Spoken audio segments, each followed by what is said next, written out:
Quiero comentar algunos temas respecto a la figura de Julián y a lo que él consiguió. En primer lugar, la gran hipocresía del sistema político internacional. La gran hipocresía de decir, y tomo las palabras de Pedro, de decir que ellos luchan, que ellos defienden, que ellos promueven, que dan muchos millones de dinero para defender los derechos humanos. No defienden ningún derecho humano. Lo que hacen es defender los intereses corporativos de los Estados Unidos, en el caso del gobierno norteamericano, de los ingleses, en el caso del gobierno británico, y así sucesivamente. No defienden los derechos humanos porque esa no es su identidad, no es su compromiso. Esta es una clarísima demostración, no solamente de que no defienden los derechos humanos, sino que los atropellan y se confabulan para atropellarlo.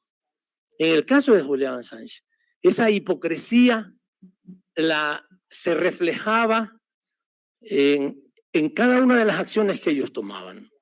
Cuando nosotros en el Ecuador, después de recibir la solicitud de Julián, comenzamos a analizar el caso.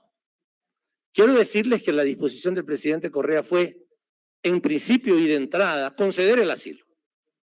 Sin embargo, me pidió, con calidad de canciller, que analizáramos la situación jurídica, que analizáramos los hechos. Había una disposición a hacerlo, pero quería tener una información más amplia. Preguntamos entonces al gobierno británico, preguntamos al gobierno de los Estados Unidos si había alguna causa iniciada. Y nos dijeron que no, y nos mintieron, porque ahora sabemos a ciencia cierta de que sí había iniciado una causa contra él. El gobierno británico nos dijo que no lo entregaría a los Estados Unidos, que solamente lo entregaría a Suecia. Y no ha sido cierto, ya lo hemos constatado. Siempre lo denunciamos, pero ahora está demostrado. El gobierno sueco, a través de la fiscalía, también dijo que solamente querían tomarle declaraciones. Y nosotros les dijimos, con mucho gusto, tómenle la declaración en la embajada en Londres, de la embajada del Ecuador en Londres. Y no lo hicieron. Los argumentos eran falsos. Decían que no podían tomarle porque ellos necesitaban que Julián Assange estuviera en Suecia. Así lo decían sus leyes. Nosotros les demostramos que era mentira, no solamente porque las leyes permitían que pudieran hacer una declaración telemática o ellos podían ir a la embajada, sino que ya lo habían hecho en varias ocasiones con otras personas.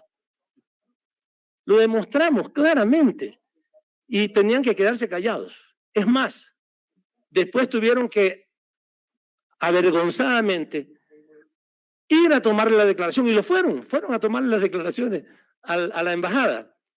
¿Saben por qué lo hicieron? Porque se prescribía la causa. O sea, demostraron que lo que querían era tenerlo allí detenido. Querían que el gobierno británico se los entregara, pero no querían seguir la causa de las supuestas agresiones sexuales. No querían eso. Y la demostración más palpable es que finalmente, cuando el traidor de Lenín Moreno, el presidente del Ecuador, en el año 2019, lo entrega a Assange, ellos desisten de la causa. O sea, evidentemente estaban utilizando, y después además estaban utilizando una supuesta causa judicial para tener apresado, para buscar la manera, algún momento, un resquicio de una oportunidad para finalmente atrapar a Julián Assange. Y lo lograron comprando al traidor de Moreno, porque lo compraron indiscutiblemente. No sabemos, algún día se sabrá cuánto le habrán pagado para que entregara a Julián Assange, violando todas las normas internacionales, violando ampliamente la Constitución de la República del Ecuador. Y en este caso, cuando se violan las leyes, cuando se viola el Estado de Derecho, ahí no les importa los Estados Unidos, el Reino Unido, Suecia y Australia, no reclaman por eso, porque simplemente lo que estaban intentando conseguir, y lo han conseguido, es apresar al que denuncia los delitos.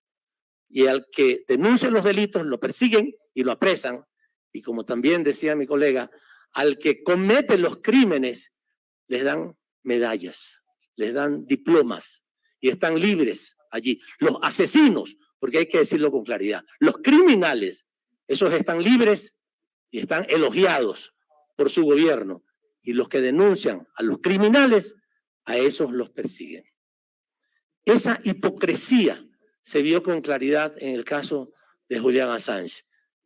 Y no solamente el gobierno de Estados Unidos, el británico y el sueco, que evidentemente se confabularon, lo cual también fue demostrado por el organismo de las Naciones Unidas, que asume la preocupación por el tema de las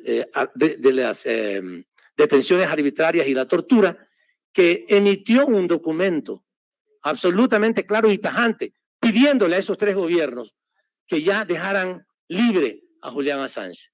Ningún caso le hicieron, como normalmente sucede. Los gobiernos del imperio, los gobiernos de los países centrales, no hacen el más mínimo caso a las decisiones de las Naciones Unidas cuando no les interesa. Y cuando les interesa, por supuesto, lo que la cumplen. Es más, aunque no tomen decisiones, hacen también lo que quieren. Hacen las guerras, cometen los crímenes más desastrosos, simplemente por defender los intereses corporativos de esos gobiernos.